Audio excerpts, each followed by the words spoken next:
Good afternoon. Thanks for coming to our workshop this afternoon. I'm Ted Cook. I'm the Interim General Manager here at CAP. We're really happy to see so many folks have joined us this afternoon. We believe that what we are going to walk through at a fairly high level today is some pretty exciting news. A lot of work has been done. You'll hear probably several times today that there's a lot more work to be done.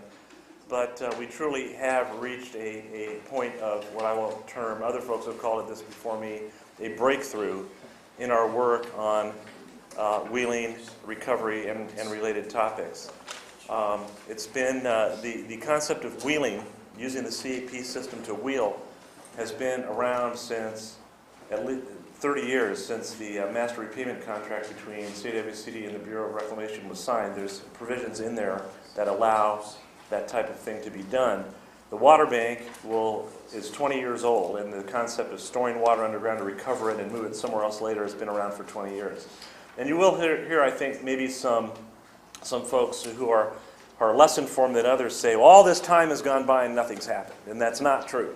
A lot has happened in that intervening period of time. It just has not quite coalesced or gelled into what we have now when we need it now.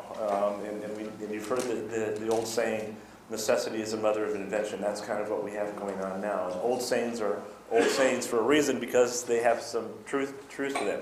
I think Thomas Edison, one time, somebody was asking him about, he had 10,000 trials or something like that of his light bulb before he got it to work, and how did he have such patience to do that? And he said, I don't look at them as 10,000 failures. I look at them as 10,000 ways to do things better.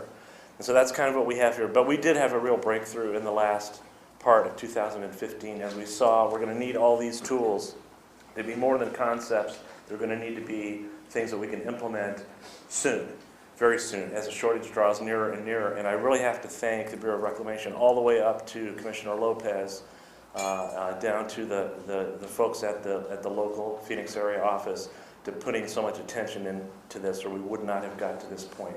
Took a lot of other people's effort too.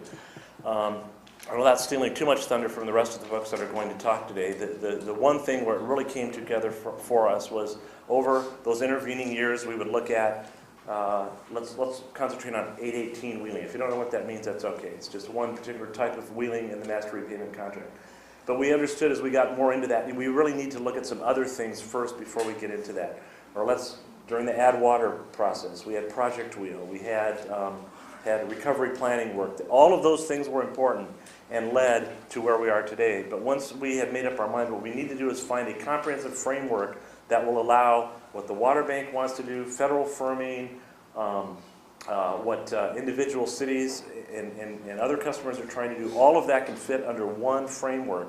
And I think as we get to the end of today's presentation, you'll see how literally that all did come together, and there's a comprehensive way to deal with all of these things. There's a place for everything, and if everybody understands how all the pieces fit together, then there's basically room for everyone in the canal, and there's rules to follow if someday there's a conflict.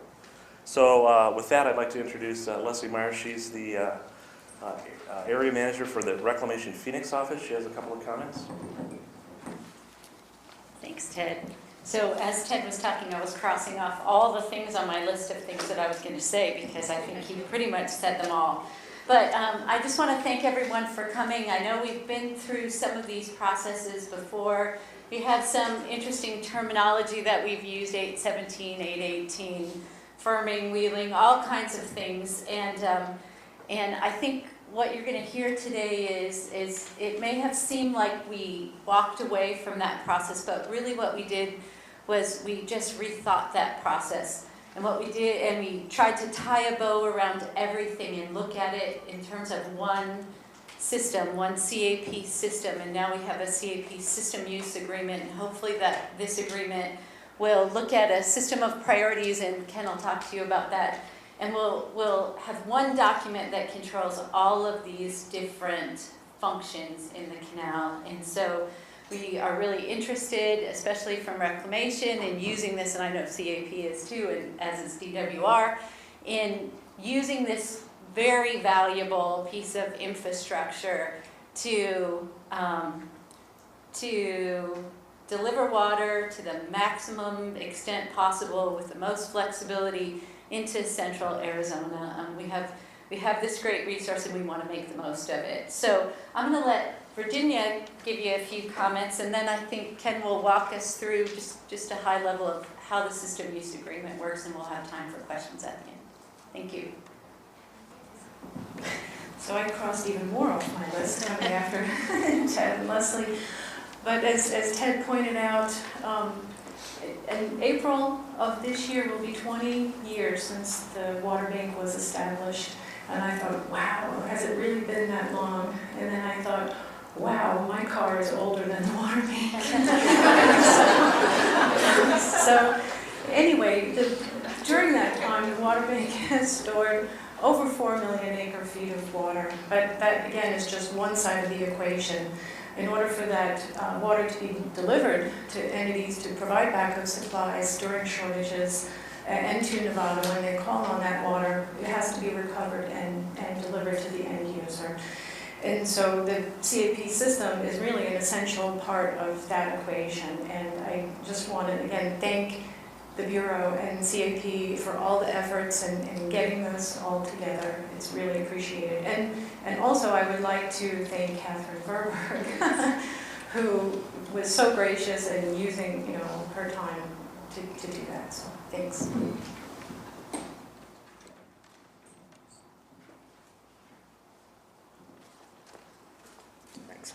Okay, so we're going to cover a lot of stuff, and I'm going to try to provide a little bit of context and background to get us all in the same sort of general frame of reference. So folks maybe who have participated in a lot of these processes and some who are a little bit less familiar with them. So there's a bunch of slides, but I'm going to try to get through the whirlwind tour on complex topics quickly, because the meat of what we want to discuss today is the CAP system use agreement, the provisions. There's handouts. If you didn't get handouts, I would urge you to find a copy or ask for a copy, and they'll be available.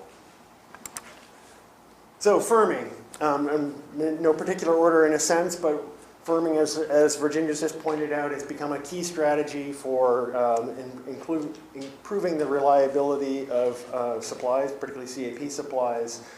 And there are existing substantial responsibilities, both in terms of the water bank, which is stored, as Virginia points out, 4 million acre-feet, but the federal government also has responsibilities for firming, for portions of the tribal supplies. And as part of the bank's responsibilities, there's firming responsibilities for on-river P4 municipal users. And of course, a lot of individual water providers and others have been storing water in anticipation of firming their own supply. So this has become a huge part of our strategy, and most of that firming, of course, is anticipated to be through the recovery of stored water. There's some other methods, but that's the main way. And even though it's been 20 years, there's been planning efforts all along to look at how to effectuate firming and how to do the back end of the transaction. There was a kind of a major step forward, I think, with the release of the joint recovery plan, because that brought the three main entities together, CAP, DWR, and the water bank, in a joint plan to think about the timing, the methods, and described really how we anticipated the arrangements to work. So that's kind of a marker in time. Something I just kind of make sure that everybody understands is that it doesn't just involve, or it doesn't necessarily involve pumping water and discharging it directly into the CAP. That's one of the methods, but actually the most cost-effective and really frankly flexible methods are ones where you enter into voluntary partnerships with entities holding long-term contracts that are voluntarily willing to accept stored water in lieu of a wet water delivery, particularly during shortage. Lots of different methods, variations of methods. If you've tracked that process, you know some of the terminology and all associated with that.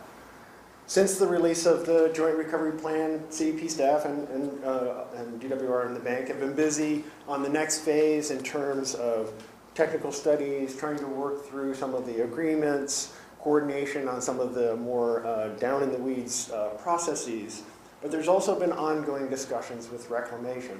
Reclamation wasn't a direct partner in the development of the Joint Recovery Plan, but we did pivot back. And as we worked through some of the details about how we anticipated using the CAP system, a number of issues actually started to emerge. And it's a bit of a forced marriage between state law, reclamation, and the various agreements and agreements between CAP and reclamation and the individual users. And you have to kind of marry those together. Some of the issues that we started to really hone in on were ones that we hadn't really come onto our radar in the earlier planning processes, about project water versus non-project, how the implications of the shortage sharing formulas in the Arizona Water Settlements Act would get implemented. And so we started to realize that there were more issues that were not as clear in the firming recovery context between CAP and reclamation than we had initially understood. You'll recognize, though, too, that project, non-project is also part of the context for wheeling. As Ted and others said, there's been really long-standing interest in using the infrastructure to deliver additional supplies. We have the capacity to deliver more than the project water supply we currently deliver.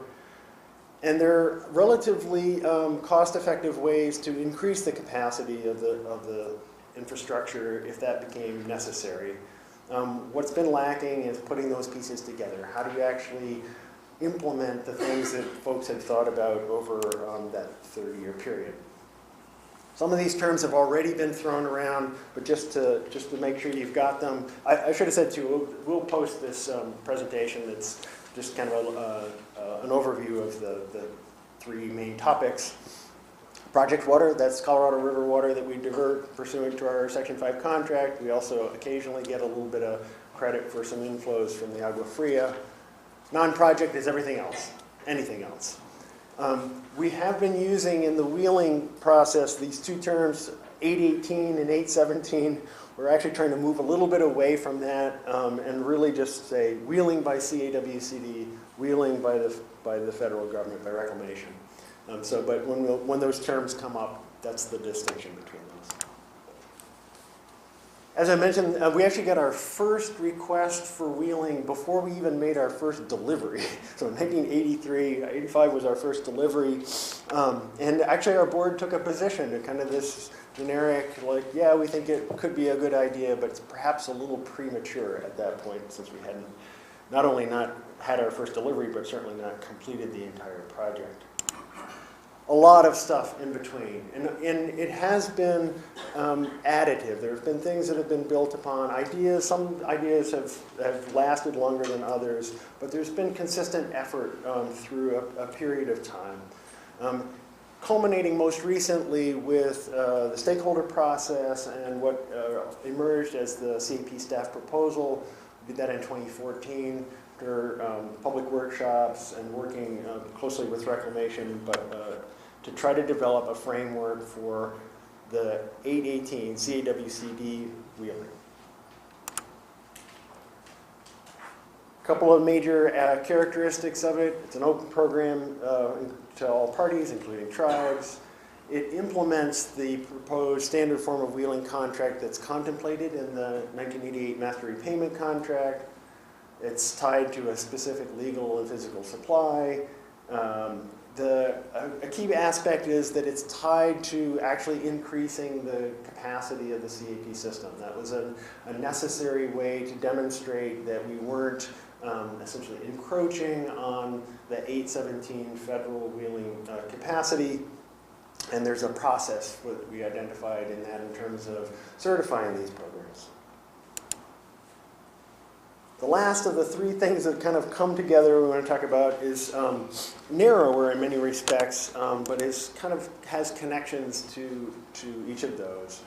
So the term exchange is used all over the place. It's used in various documents. It's used in Western water in general, not always for the identical way, for the identical purpose.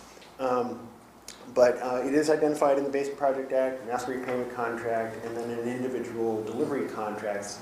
Exchanges of one flavor or another are at least identified or contemplated. There is a little bit of exchange activity related to users that take delivery of their CAP entitlements through exchange. There were a number of those initially that were going to take them in the Verde Valley and things like that. There's only, I think, two of those left. But there are also some tribal exchanges of tribal water for effluent that were part of the Water Settlements Act. But one last piece that came into play, got a lot of attention, and perhaps rightly so, a proposal by Phoenix and Tucson along with Metro Water to do inter-AMA firming, in which there would be water delivered, Phoenix water delivered to the Tucson area recharge projects while they had supplies available, and then in shortage periods or other times when they wanted to have that supply, exchange it back and have the physical wet water delivered to a Phoenix turnout. That's a little bit different variation than we've seen so far on our system. It's an M&I subcontractor exchanging with another user, in this case also a subcontractor, but another user on our system. We haven't had that happen to date. And the storage of the Phoenix water in the southern part of the system is not the same size all the way down, started to raise questions about system capacity. They've only delivered a small volume per se, but if we're going to have this activity take place in a larger way, we need to start thinking about system capacity issues. So all of these things have their own complexities to them. They're all obviously really important. And there's some clear places where they both overlap and where they connect. In the broadest sense, you're talking about moving water around on the CAP system other than just a regular delivery from Colorado River water to a turnout. Physically, that may still be what you have is happening, but you've got additional wrinkles in terms of the contract issues and how that actually takes place.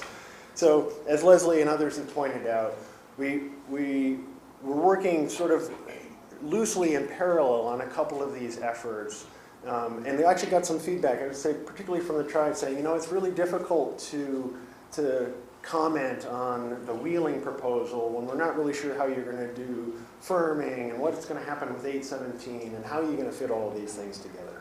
So that has led to this period of time, and particularly I'd say in the last 6 months, at staff-to-staff level between Reclamation and CAP, along with the Solicitor's Office. Virginia mentioned Catherine Verberg's strong role. We now additional staff on helping with that. But to really focus in on the owner-operator, how are we going to reconcile these different ways that people want to be able to, and need to be able to, move water in the system? How can we avoid future problems where we have bumping up against capacity or entities claiming some of the same water? This middle sort of paragraph is probably a standard disclaimer, but you can look at these documents and say, well, it's perfectly clear, and come away with very different impressions of that. So the idea of something that was unified really became sort of a no-brainer, and that's really where we've been for the last 6 months, is to try to bring all those pieces together in something comprehensive, and hopefully that avoids many of the problems that could have arisen otherwise. So the name of the document that we were working on, and because it's lawyers involved, they like to work in contracting language. It is still very much a draft, but it evolved. It was firming and wheeling, and we realized, well, it's really about how you use the CAP system. And so it's the CAP system use agreement. It is draft. And that's sort of like, the alleged perpetrator. Anytime it says system use, it's always the draft system use. What you have in as your handout is is identical to the screen, so you're not going to miss anything. You can look at it either way. It's a little bit larger on the screen. There is a working document, and this is essentially kind of a walkthrough of that. But you can think of this as essentially a term sheet, and something that walks through the concepts. And I'm going to do that. If you have questions or clarity, pipe up by all means. It is an agreement between the U.S. and CAP, and so that is in the context of owner-operator. That means it addresses some core issues, but it doesn't address all issues related to everything related to wheeling and firming. There's plenty of other pieces that aren't contained in it, but it does get at these core operational issues in particular, how to operate the system for all of these purposes. There's a huge long section of things of why we're doing this, and really it goes back to the urgent need to identify how to use the system for maximum project benefit, particularly as we think about things like looming shortage and really the need to take advantage of the investments we've made in water banking and the need for new supplies ultimately to come into the service area. There are a lot of definitions, many of them are just the standard ones, but to kind of make the document more readable, we have actually invented new ones. So a CAWCD wheeling contract, the thing formerly known as 818, that's what we're referring to. Federal arrangement is a kind of a funny term. The master repayment contract in the 817 section, federal section, refers to contracts or other arrangements. So we're not entirely sure what that is, but that's referenced in this CAP use agreement. Firming, there's necessary to create a definition of firming just so that it fit together with how you can use the water through the system. In this case, we are talking about filling in the portion of a CAP long-term contract that's been reduced either from shortage or from outage.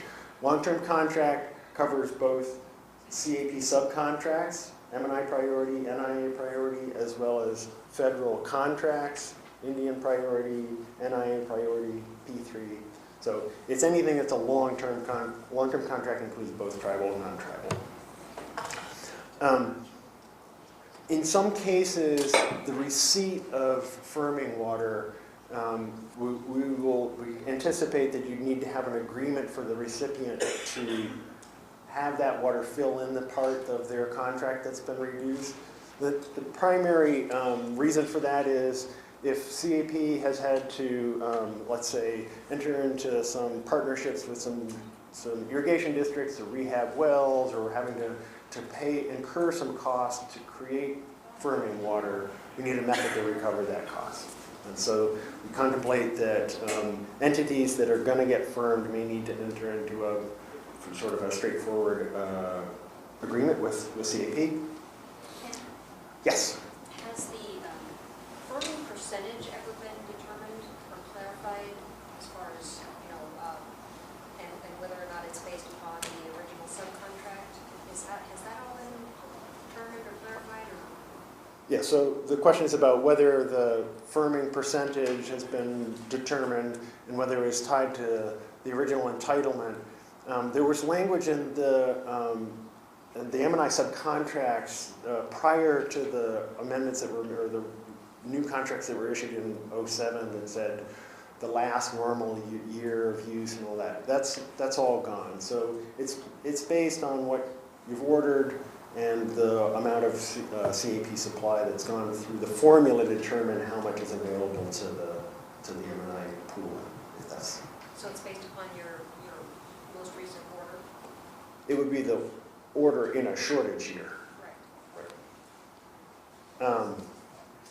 So firming water is water used for firming. Very tricky that way. One of the other terms that was invented in the wheeling proposal was certified additional system delivery capacity. We've actually split that into two terms now. First is projected additional CAP system capacity. So when a project is proposed to expand the capacity of the CAP system and it gets quantified by Reclamation. That's projected system capacity. Reclamation wheeling contract, that's the parallel to the CWCD contract, but pursuant to 817. Recovery exchange agreement, this is a little bit denser and meatier in terms of what it means and what it works. So, an agreement to exchange project water for recovered water. So this is water that's been stored, pumped pursuant to a recovery well. And it's either with us and a subcontractor or a contractor, or between a contractor or subcontractor and a third party with approval. And we'll get to sort of how that works in a little bit later section, but that contemplates an exchange agreement in which, in the one case, it's us doing, say, recovery exchange for firming, for water bank firming. We take water bank credits, goes to a subcontractor, they agree to recover in exchange for project water. The second one is more like the Phoenix-Tucson arrangement where an individual subcontractor is exchanging pursuant to a recovery exchange agreement. Reclamation and CAP are still parties to that. Replenishment exchange of water. And I know there's a lot here, but hopefully it'll make a little bit more sense of it. That's when we do the same kind of exchange with the subcontracts held by CAWCD on behalf of the CADRD.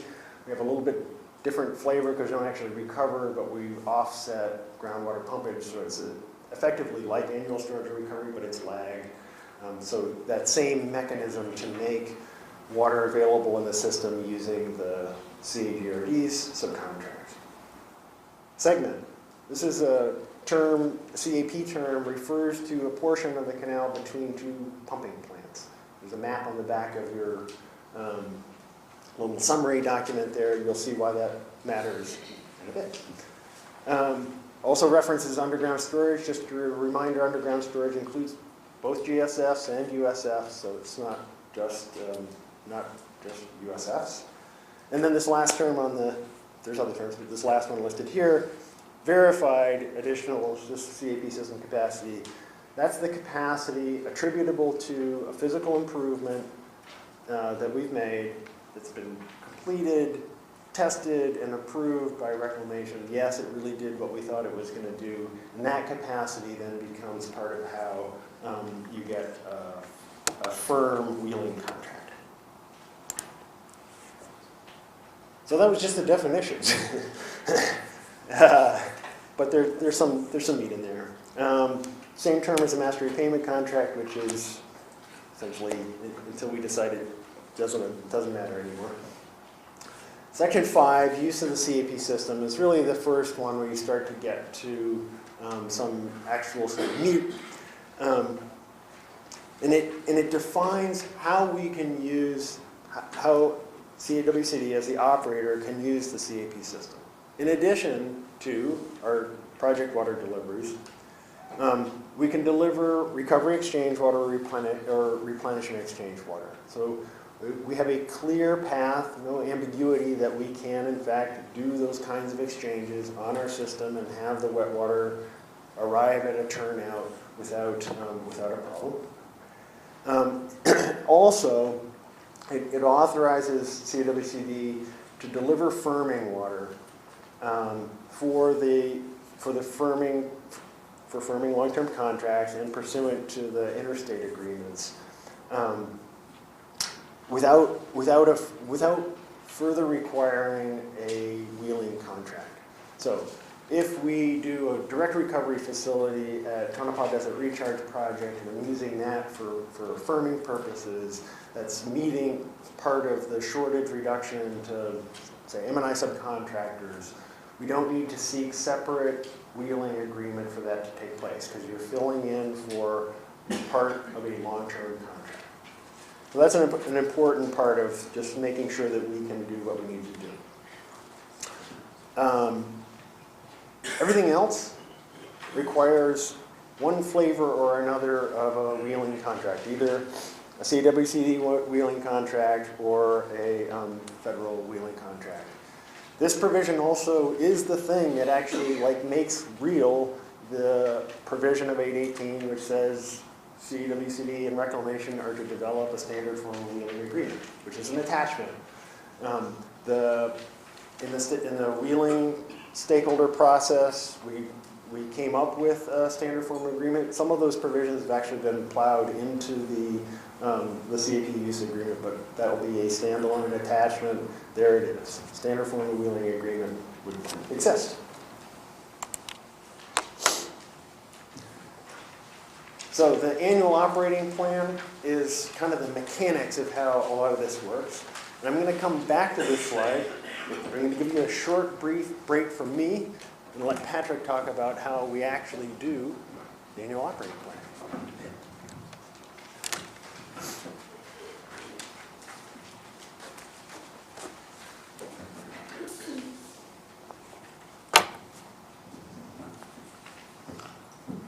Thanks, Ken.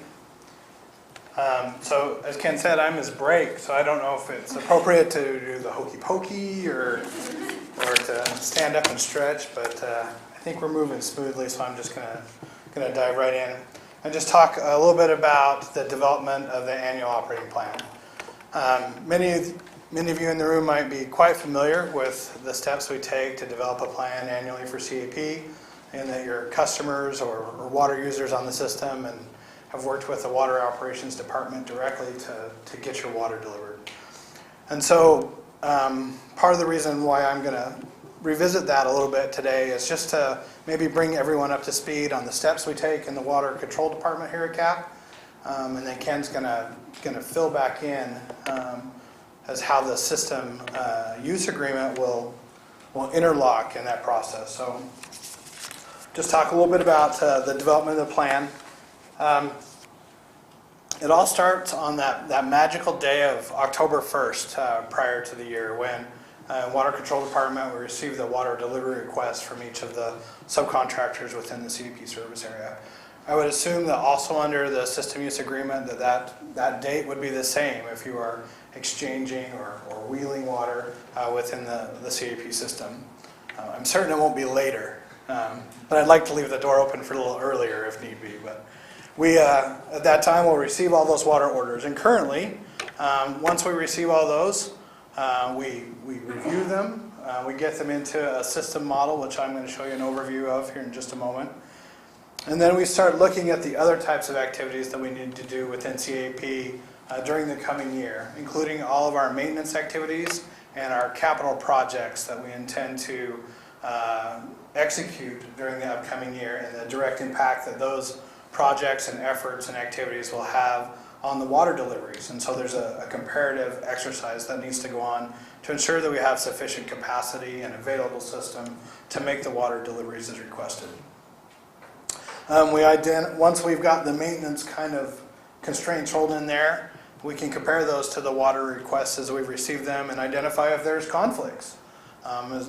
Do we have certain months or certain times of the year or certain locations where we can't quite fit in what the customer has requested? And if so, we might reach back out to the customers to see if we can make some changes. Historically, some tools, if you will, that have been nice in developing the plan is we have quite a bit of direct recharge that's occurring within the CAP service area. That's a little more flexible. The aquifer doesn't demand that it gets recharged when it's hot or when it's cold or when it's thirsty or when it's dry. It's a little more flexible in terms of the time it receives its water as opposed to a direct delivery of a city or an agricultural district. We've also had people who are joint maybe surface water users or groundwater pumpers, and there's some flexibility there that we can work with customers to identify and mitigate some of those capacity constraints. And lastly, SRP has been great with us over the years to work and help us identify ways for users on their system and water that's being delivered through the Salt River to coordinate with us and help us smooth out some of those peaks. So we have some tools and things that we can do to develop a plan that works and hopefully meet all of our customers' water delivery requests to their satisfaction. Once the water deliveries are set, we start taking a look at energy. Energy is Central Arizona Project's single largest expense. We look at it very critically in terms of managing our plan and managing our costs. And so we start to work on the plan and the energy impacts that will occur once we know when we're delivering water, at what times of year, what can we do to manage our energy in an appropriate manner. And as part of that is the Lake Pleasant operations. The lake gives us quite a bit of flexibility, as most of our water deliveries occur downstream of Lake Pleasant, but most of our energy requirements are upstream of Lake Pleasant. So there's a tool there that we can use in the lake to manage our energy portfolio. So that's kind of the steps we go through in development of the plan. And hopefully at the end we have a schedule that's deliverable. All the maintenance that needs to get done gets planned and executed. All the energy gets scheduled to deliver that plan are in place. And the timing for that effort is usually once we get the water orders at the 1st of October. Most of you, and certainly our finance department, is very eager to get you your first invoice by the 20th of November. And so that kind of 6 weeks is the time frame over which we have to pull all the water deliveries together and get back out to the customers with yes, no, and some invoicing that needs to occur so that water deliveries can occur on the 1st of January.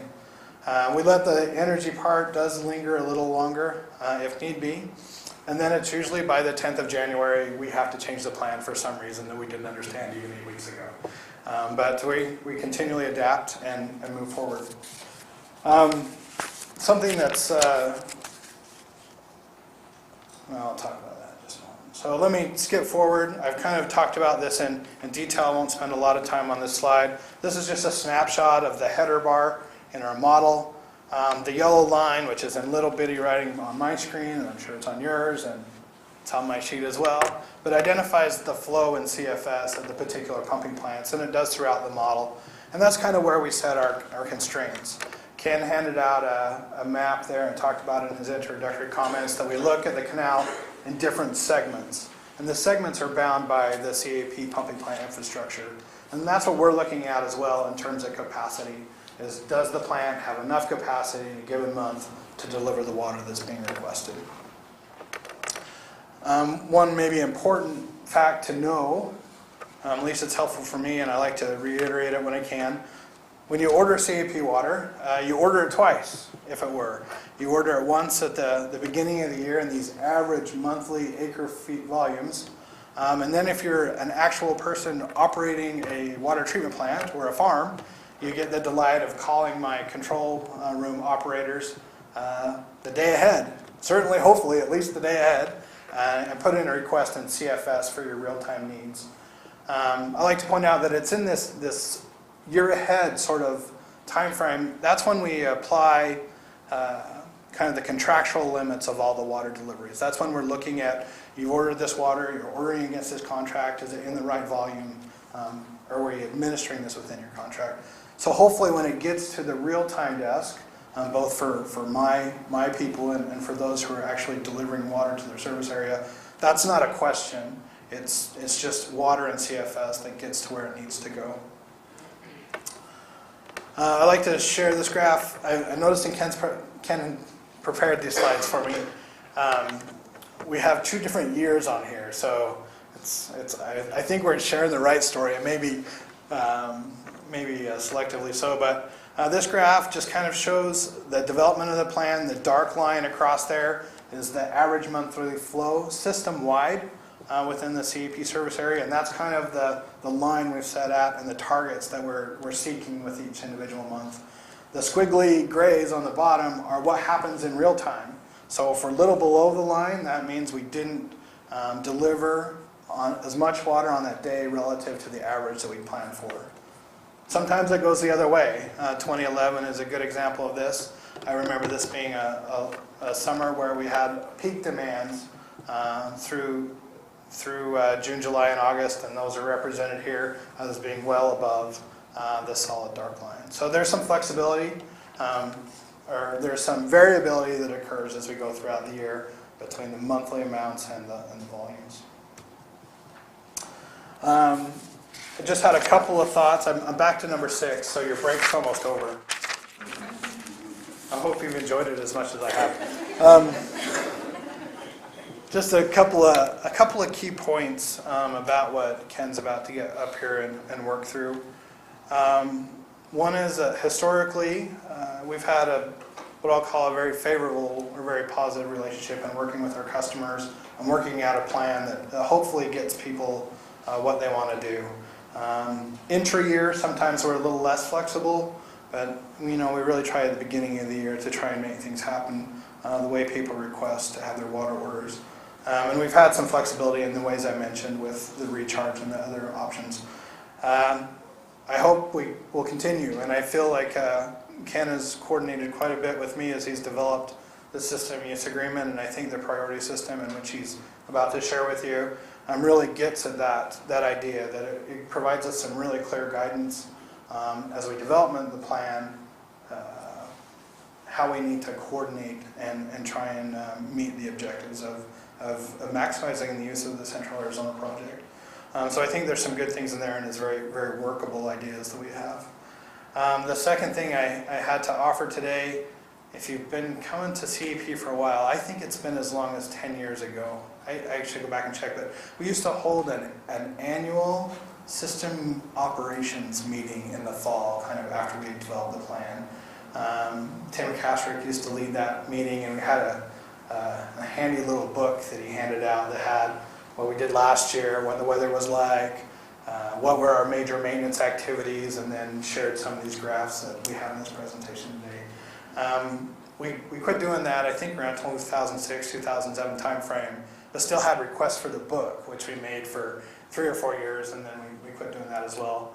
But that's certainly something that I'm open to doing again if it's helpful as we actually get into the execution of the system use agreement. If the first couple of years we'd like to see a little bit more of the process, and we need to evaluate what's going on and just have a presentation how it all shook out, and so people could see what's going on. I think that's something that we could do if that would help. So with that, I think that's as far as the water operations manager needs to go in terms of system use agreement.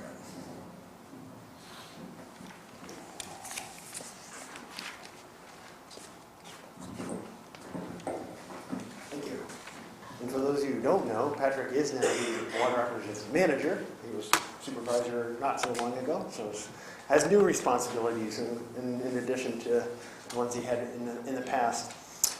So just to amplify, and why not just for a break, but why it's important to understand the AOP process is the implementation tool.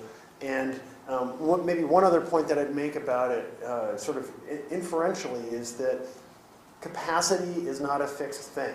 Capacity is about where you want it, when you want it, and what else is going on among other customers and among the maintenance and all of those kinds of things. So when we talk about how to reconcile the capacity and how to allocate it, it's really in this process where there's actually quite a bit of ability to say, well, maybe you can't get it all in this month, but can you take some of it in another month? There's a lot more involved than just kind of a straight, the capacity is 1.8 and there's 1.5, that kind of thing. In the system use agreement, the AOP is the thing that's the implementation mechanism for the priorities, which I'll talk about shortly. It does also carry forward, at least as a proposal from the staff proposal on wheeling, that there be a 5% loss factor for non-project water if you're actually introducing it into the system. We've exempted firming water. The theory is that the folks that are getting shorted, the project water users that are getting shorted, have already absorbed the system loss because that's the difference between what was diverted and what's available for the deliveries. So that is in that section as well. Okay, so the working part of this, the part that everybody, justifiably, because I want to kind of hone in on as well. So, and I give Leslie Myers in particular credit for saying, well, it really just comes down to priorities. Well, when you start setting down priorities, it's like, oh, well, does that mean somebody's got to come ahead of somebody else? And it gets a little bit, can get interesting in terms of really thinking through the scenarios in terms of one user or one user class or another. But I do want to say in this preface, it says, if necessary, just to keep this in mind, that priorities only matter if you have an insufficient capacity in a particular month in a particular place. And as Patrick, I think, has made clear, that really is less the case than you might think, and we have the ability to move things around. But it does provide some overall guidance. For firming water, we have proposed that it carry with it the same priority as whatever it's filling back in. So if it's for a CAP use that's being used directly, it will fall under the priority that you'll see here in a second. So this is really small even on this screen, and it's even smaller on the page. So the text here is identical to your handout, but the first one is first priority has a few things moving in it at once. So first, long-term contracts delivered directly or by exchange for use within the contractor's service area or reservation. And we want to make one point really clear. When we talk about delivered directly, that's CAP delivering to the customer. That's not about whether you're using direct delivery on your end or recharge. It's we're delivering it to you directly or we're delivering it to you through exchange. If that's the way you're taking it to your service area or your reservation, first priority. That's like a vanilla regular delivery to your turnout for your service area. Or if the supply is being leased or exchanged or being stored within the same segment as your service area or reservation, or you're leasing, exchanging, or storing to a segment upstream. All of that all together, first priority. So just to give you some frame of reference on this, because we've already talked a little bit about segments. Segments are one of the major ways that the tool that Patrick and his staff use to do the scheduling. We've mimicked that in this. The segments are really long through the Phoenix AMA. They get shorter as you get into the Tucson area. But just to give you some general orientation, you're a city, you're taking your water at your customary turnout. You have a lot of ability just within that same segment. If you have other recharge projects, I've only identified the CAWCD recharge projects. Obviously, there are others. In your home segment, deliver it on there. If you're Gilbert, and for some reason you wanted to store it, say, Tonopah, not that that would happen. That's an upstream segment you're good to go to. So there's a lot of ability to move the water supplies around. And the rationale on the upstream segment is because it's further up, you're not having to, we would have had to move it past that point anyhow, so there's not an operational consideration. Reemphasize one point too, that when we've been hammering this out and thinking about, well, really what are the core principles that matter? What do we really care about? What are CAWCD's core concerns and reclamations, but CAPs as the operators? It's about operational issues. What do we do when two users want incompatible water at the same place? How can we anticipate some of that? So segments are a good way to think about that. You can go back to your office and think about the various scenarios about where you would be. There's a lot of ability to move water supplies, particularly among the Phoenix area, within your segment or to an upstream segment and stay clearly within priority one. Before you move to second, Ken, could you mention the part again about firming water? Oh, yes. So firming water. So if you're firming, if water is being firmed and it's going to a long-term contractor, it's going to carry with it the same priority as that. So if we're firming for your use at your turnout for your service area, it's going to fall under priority one as well. Second, the ag pool through 2030. Not a long-term contract, but a long-term commitment. Second priority for that. Third, our wheeling contracts, CAWCD wheeling contracts, after and only after The associated system improvement project has been completed, and Reclamation says, yep, it actually is generating, it's actually performing as advertised. We've measured how much additional capacity, how much flow through the section we've been able to create through that project.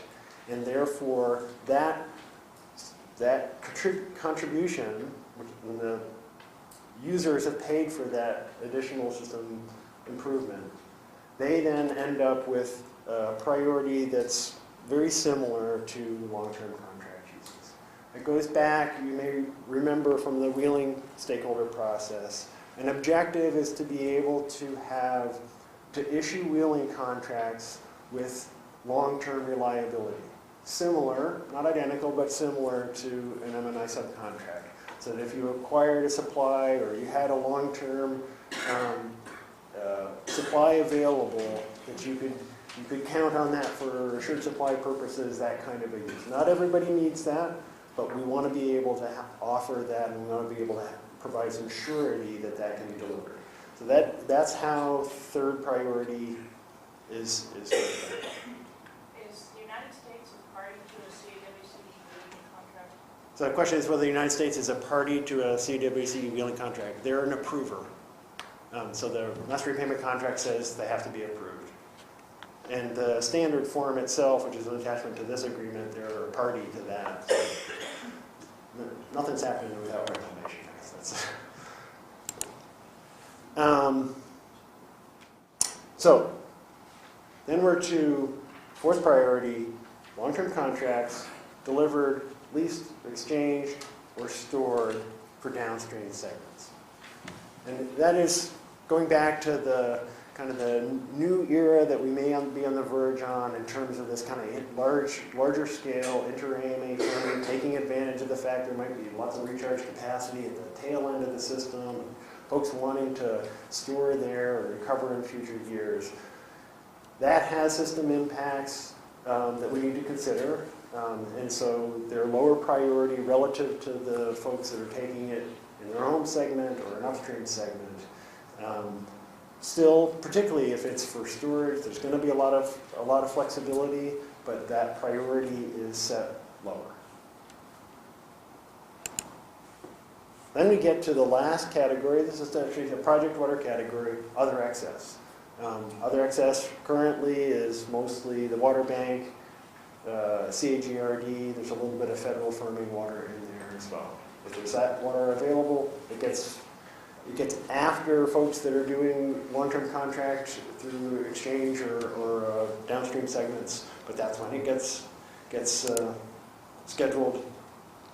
Then we get to, if there's any capacity remaining, the United States, under the federal wheeling under 817, for federal purposes, for tribes or for federal agency purposes, is the next priority in that scheme. Seventh is exercising that same authority, 817, but for non-federal purposes, or for something other than an Indian tribe or a federal agency purpose. And then last and least is 818 wheeling contracts issued based on projected capacity for a system improvement project, but that project is not yet complete. So until that project is complete, eighth priority, 818 wheeling contracts, the last of the last. That tracks the same general scheme that we developed in the wheeling stakeholder process. All right, couple more sections, and then definitely open up to other questions. There's a section, firming water section, that really essentially memorializes and makes sure that the various ways that you can generate firming water through exchange, through direct, are recognized as firming water that then falls into the priority scheme and some of the other sections. 9 is something that I think is really, it's an acknowledgement of the ability to for long-term contractors, including M&I subcontractors, to enter an exchange for third parties, for both firming and non-firming parties. non-firming purposes. This is potentially quite big and important to understand how it can be used. It's proposed to be implemented through an exchange agreement that would be approved by us and Reclamation. We want it to be water for water, so a parallel piece with the exchange provisions from DWR. And then essentially an implementation agreement between the two parties that are doing the exchange along with CAWCD. Just to account for how the water's going to move through the system, who's going to pay, to make sure that it can move through the priority system the way we've anticipated. So this is related to the use of recovery exchange agreements. Party A has long-term storage credits. They agreed to recover those in exchange. They're going to have what would have been their project water supply delivered to a third party. Now, the priority scheme will apply, but that provides additional flexibility.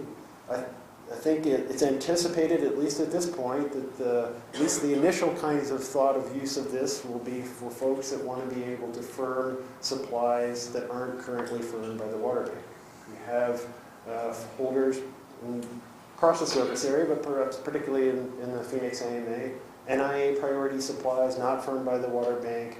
This can be a mechanism to make sure that they can move water supplies to their treatment plants with folks entering into agreements with parties that have recovery infrastructure. This provides a contractual framework for that to take place. Reclamation, CAP have roles in all of those. The parties have a role in those as well. It does also have a section on water quality. Water quality is explicitly called out in 818 in the wheeling context, but this basically more broadly applies as if you're going to introduce water into the CAP aqueduct, you're going to have to meet water quality standards established by Reclamation and CAP. And so it would be for recovery, for firming, for wheeling, for whatever purpose. If there's some new supply introduced, it's going to have to meet that. The current staff proposal, as I think most of you know, is the primary MCLs, or the current standard, whichever is more permissive. We're proposing to carry that forward, but we need to develop those sets of policies jointly with Reclamation. And then Section 11 actually gets to one of the more intricate parts of the original staff proposal for wheeling, which is about how you create system improvement projects, how you ensure that you actually are expanding the delivery capacity of the CAP system. That's the basis for the issuance of the 818 contracts, the CWCD wheeling contracts. And again, it has this split between, well, you can start wheeling when you have a project that's proposed, but you don't get to get the reliability under priority 3 until the associated project is actually constructed, tested, and approved by Reclamation. Ken, Yes. do you envision like a menu of increased capacity options that can be chosen, or is CEP going to recommend? Yeah, so the question is whether there's going to be a menu of capacity improvements or CEP is going to recommend. We will propose a project. We've done some initial evaluation of a couple of ways to increase the capacity of the CAP system. We've talked about some of them. The half plant improvements, impeller improvements, look like the best first option. And so we would propose, it would be CWCD proposing a project first to Reclamation for quantification purposes. That's where we would be talking about who might be interested in entering into wheeling contracts that would allow us to establish a denominator for the cost of the project. That's how we would anticipate that. There is a section on fees, charges, and revenues, and again, this is relatively focused in on just the pieces that have to be implemented between Reclamation and CAP. It does not include all of the other things that we might need to do in terms of establishing the costs for the system improvement fee, but it does say if we collect a system improvement fee for the purpose of constructing a system improvement, that we can retain that for that purpose and expend it for that purpose. That was necessary because of the article in the master payment contract that otherwise might have directed those revenues to the Basin Development Fund. It does also include this section that says that if we incur costs for the generation, the creation of firming water, that we can recoup those costs as well. Is an anticipation. Then there's a bunch of boilerplate signature lines, and the standard form of wheeling agreement becomes an attachment to this master agreement.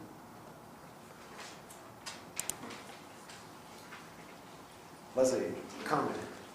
Can I just say something really quick, and I think you probably said this at the beginning, but when we first started this process, really what we did was we came up with this concept that maybe we could look at the canal as a whole, and we could look at scheduling priorities, which is what Ken just talked through with you all.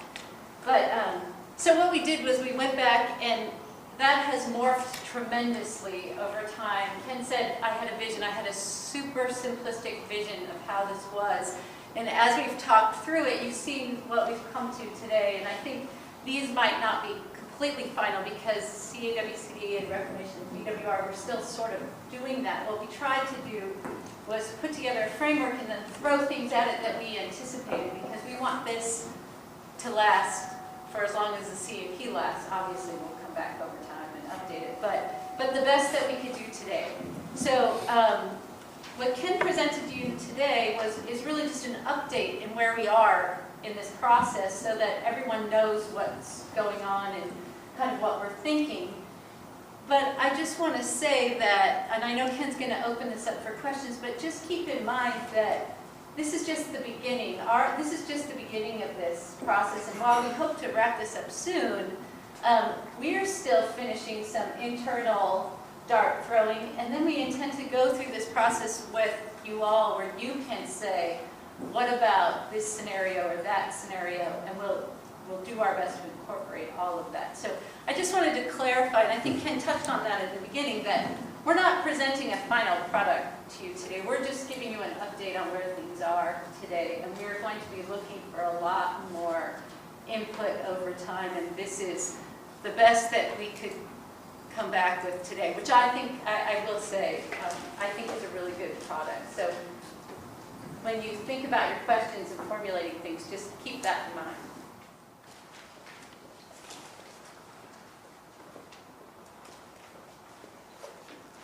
So I did my time. You can have one. That's fine. Good afternoon, everyone. So in terms of what is next, it's apparent from the presentation today that there has been a lot of work that has already happened, a lot of focused attention, many really wise people coming together, giving their best, but there still is more to be done. And I confirm what Leslie said, Reclamation and CAP still need to put some finishing touches, well, maybe perhaps more than finishing touches on the CAP system use agreement. It's still a draft agreement. We worked as hard as we could with Reclamation staff and Catherine to get every last ounce out of all of us before the end of the year. We didn't get fully there. We got a long way there. So there is still work to be done. We definitely do not want to get too far ahead of Reclamation in their process for tribal consultation.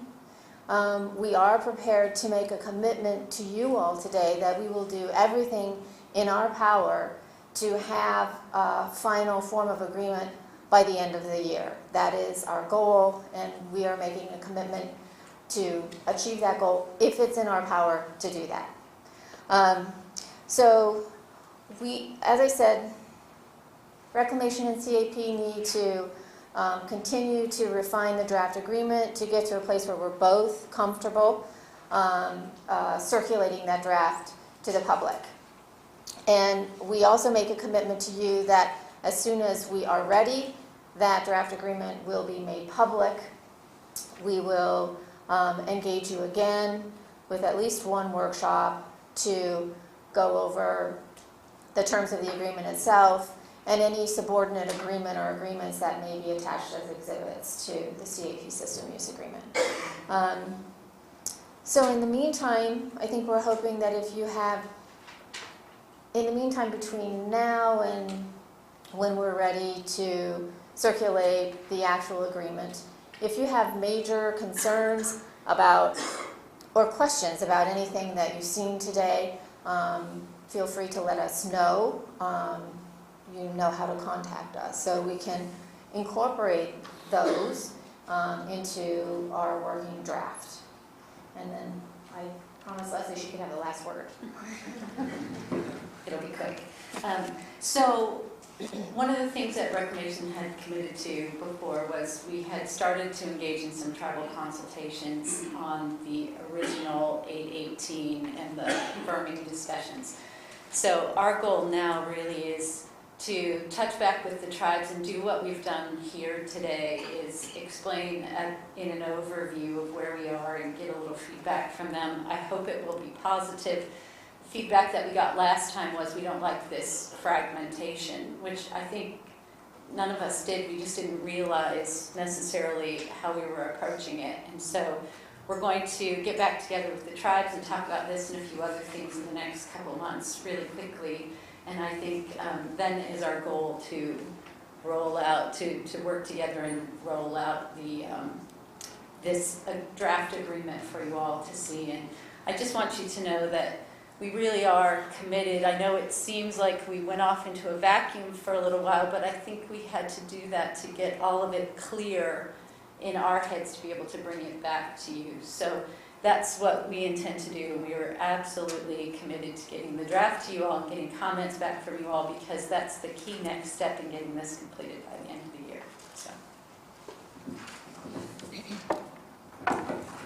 So I guess we'll open it up to any comments, questions, and I'm looking for our moderator to come back up. I'm right here.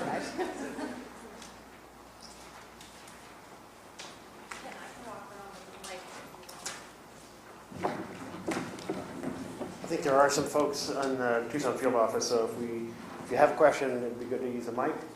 If you don't have a question? Question? Comments? Concerns?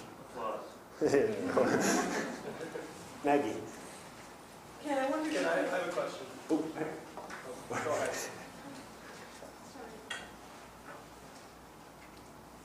I just wondered if you could give a little more explanation about the priority listing for verified wheeling contracts.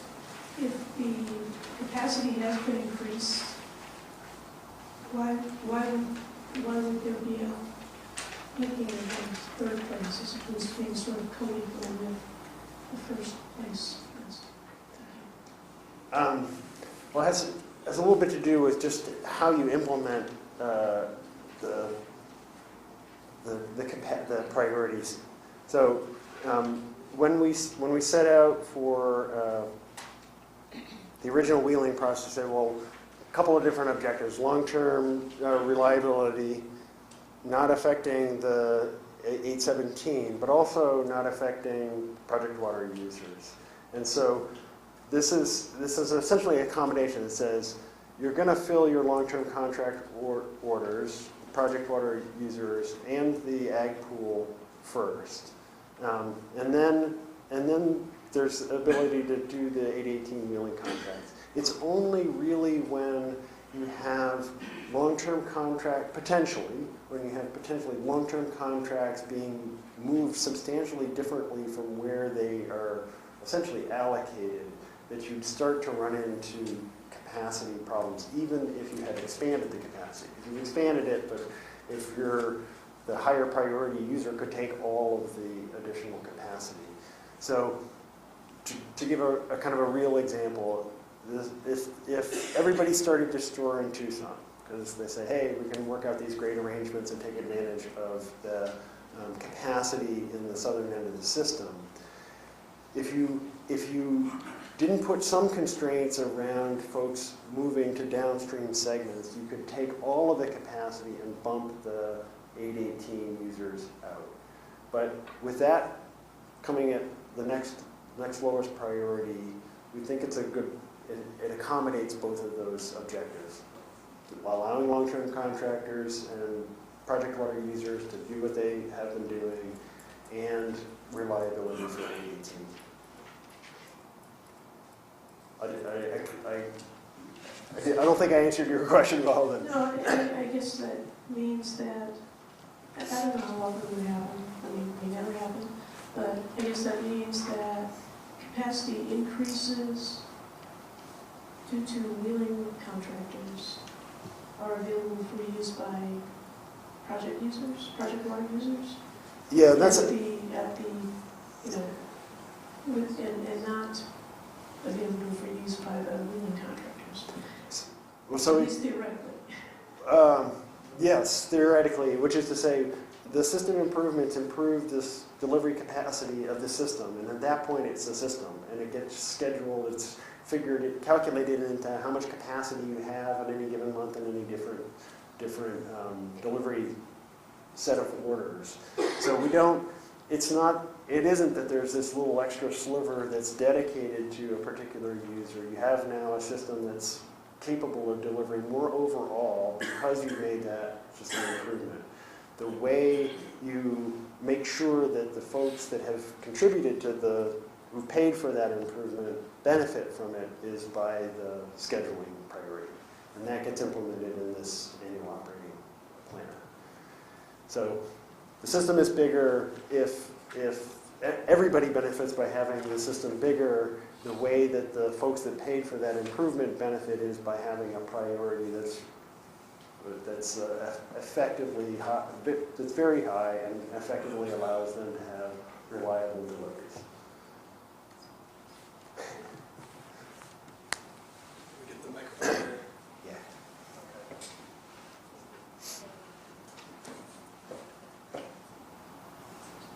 Thank you. I had a question about how recovery fits into all of this. And maybe you haven't gotten this far yet, but I wanted to at least ask you. It seems to me that classifying the water bank's credits as non-project water essentially means that the master repayment contract and the subcontracts really don't apply to their distribution. And my question is there, it seems to me there's no legal framework for the distribution of the credits among subcontractors. How many get this much, you know, it's not pro rata, is it pro rata? My question is, in this agreement or in subsequent agreements, will that issue be addressed?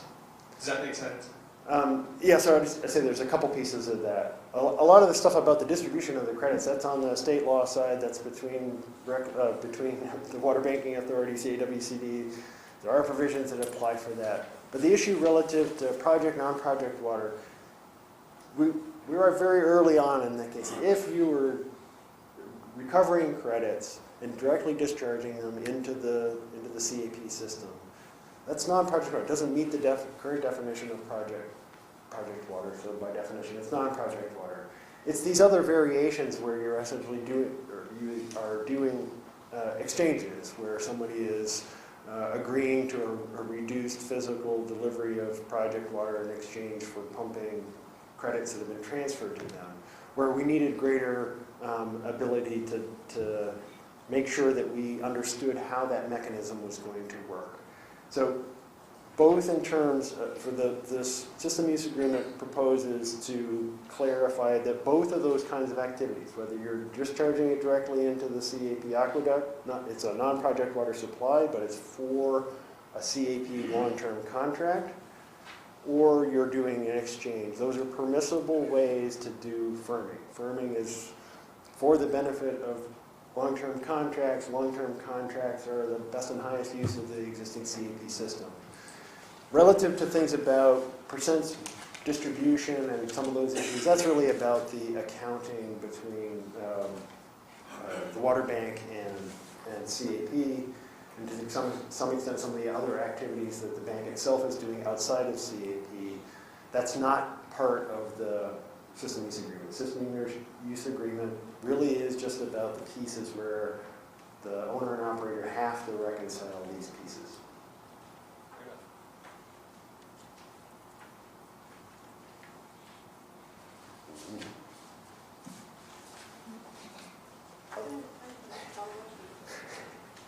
I'm gonna try it again, right? see if I can answer. I'm getting over a cold, so my head's a little clouded.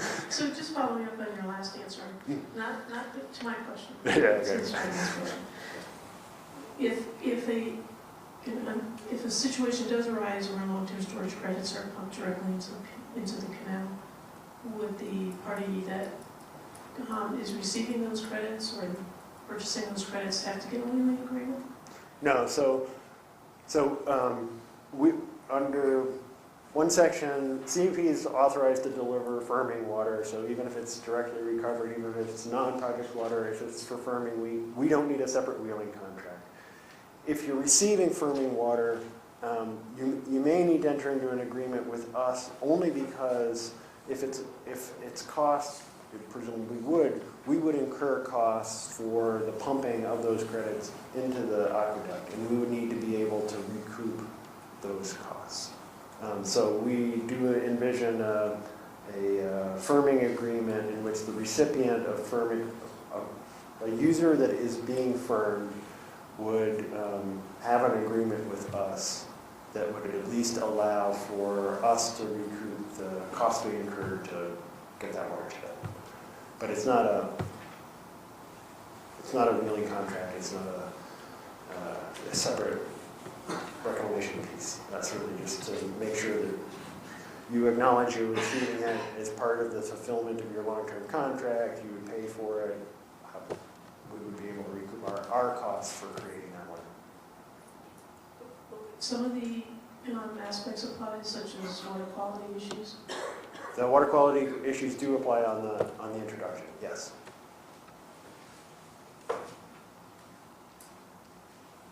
Wally in the back. And then Chris.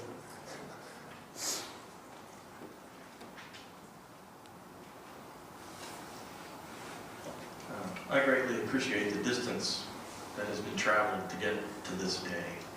I'm curious as to, is there some level of expectation that you have in the continuing development, and when might we see executable forms of these agreements?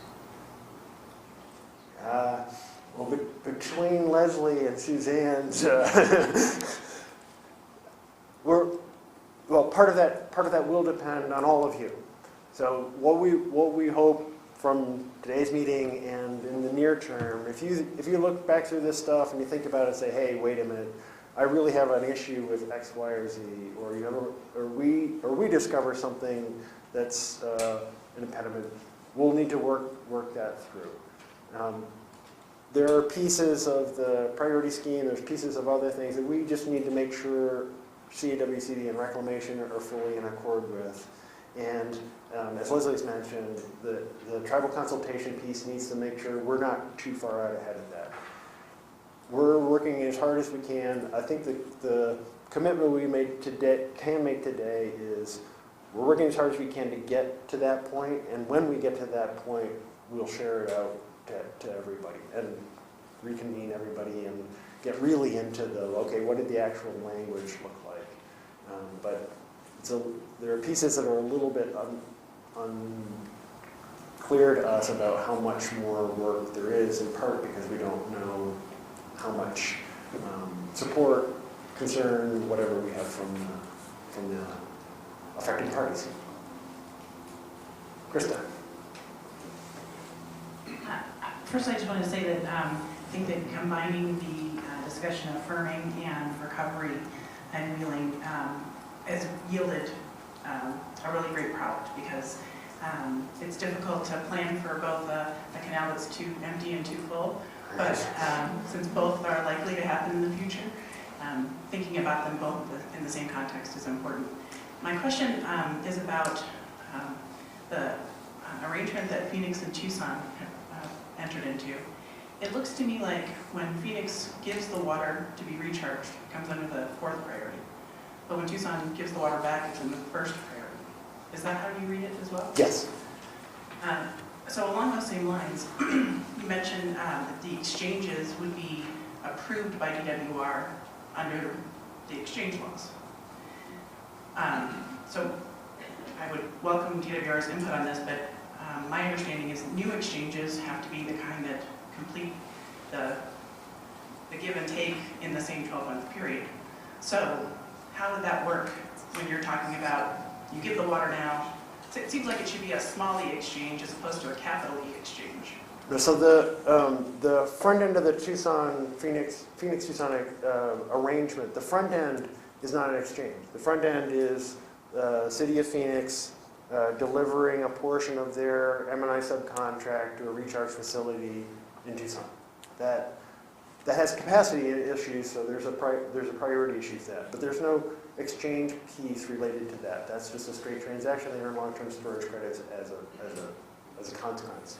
The exchange takes place simultaneously in the year in which Phoenix requests the supply back. The exchange is Tucson agreeing to recover through their wells using Phoenix's recovery well permit on Tucson's wells, the water that had been previously stored in exchange for the physical supply that would have been delivered to Tucson getting to a turnout in Phoenix. So that part all fits together, and it would be under first priority because it's an upstream segment. That's correct.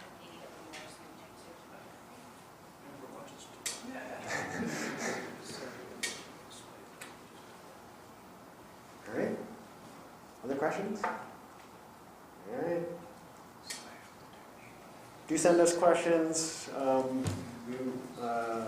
Happy to hear stuff. We're going to update the wheeling section of the website to make it the CAP system use. We'll put all that stuff.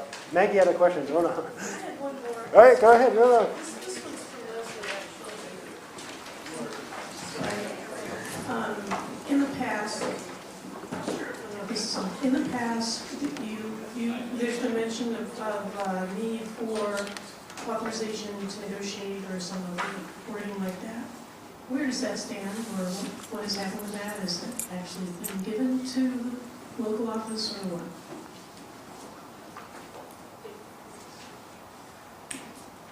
Thanks, Maggie. So we've been working on that, and I think our hope was throughout this process that we could get the authority to approve this agreement. It could be delegated to the regional director, who's the contracting officer. And we've been working that from our end, mostly Jim Vino from our office, working through our folks in reclamation policy, and Ted's been working it, I think I can say this sort of from the political side.